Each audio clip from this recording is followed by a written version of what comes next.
Chapter 17: The Continuation of Blood and Tears. That night, Fan Xian gripped the kitchen knife and looked at the radish on the chopping board, and from then on, after digging graves and disemboweling corpses, he began the second part of his life's extremely rewarding yet extremely tragic learning process. He sometimes felt that life was really interesting. For no reason at all, there were two more teachers with peculiar temperaments who didn't care much about his extraordinarily precocious personality, and the means used by Fei Jie and Wu Zhu to teach him self-poison and killing techniques were rather perverted. Late at night, there was a very slight atsu sound coming from the back room of the grocery store. 5 Bamboo sidled outward and said indifferently, "Cutting is slow today." Fan Xian wiped the sweat from his forehead, looked at the shredded radish piled up like a small mountain in front of him, smiled slightly, and moved his right arm, realizing that after a few years of practicing shredded radish cutting, his speed was already about the same as Uncle 5 Bamboo's, and the thickness was about to be close to the same.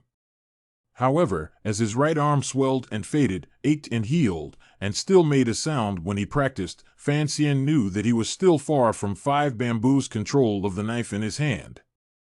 Although he didn't understand how cutting shredded radish could help in practicing martial arts, once he thought of 5 Bamboo as a supreme powerhouse who could fight against the 4 great patriarchs, Fan Xian felt that this shredded radish was being cut with flavor, and that he was hardened by the feeling of jazz drums.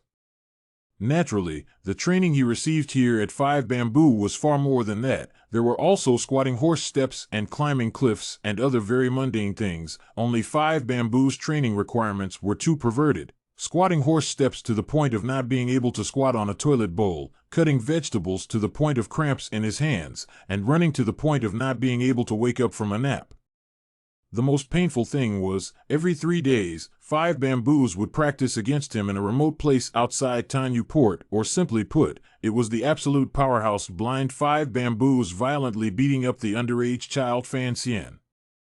It was truly a singable, blood-soaked childhood, and Wu Zhu said that this was how the young lady trained her subordinates back then.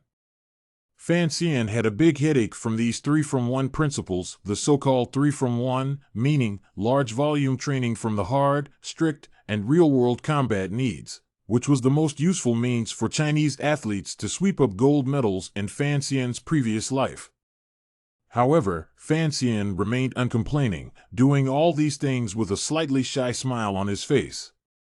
On the surface, it was because he kept his word, but in reality, it was his mind that was far beyond his years that let him know that all of this would be extremely beneficial to him.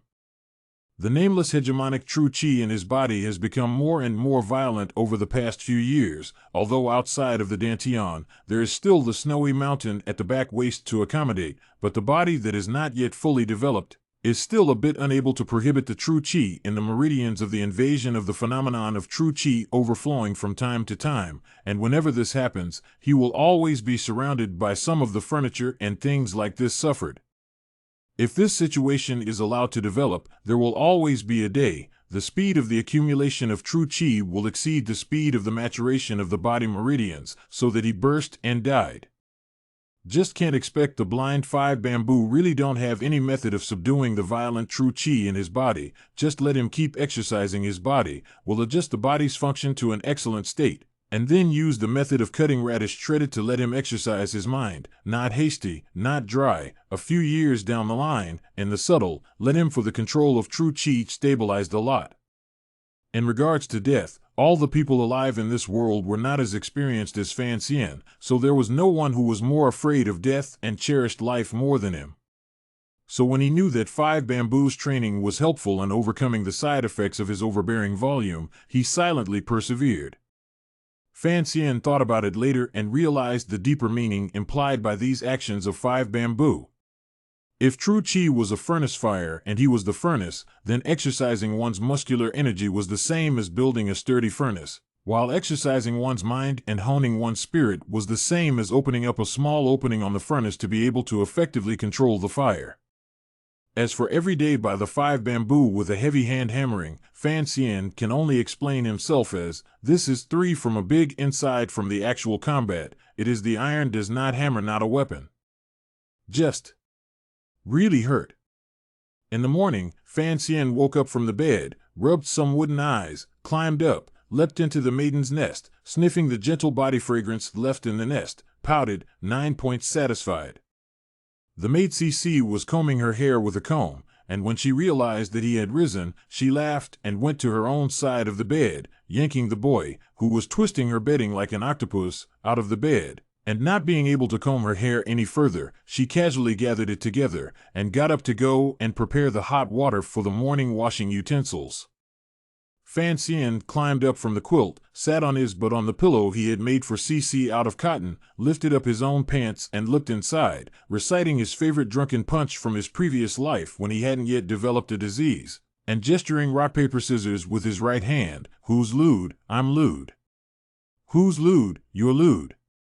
He eventually raised his eyebrows, looked inside his pants, and muttered to himself, "It's me who's lewd. You're not capable of being lewd yet."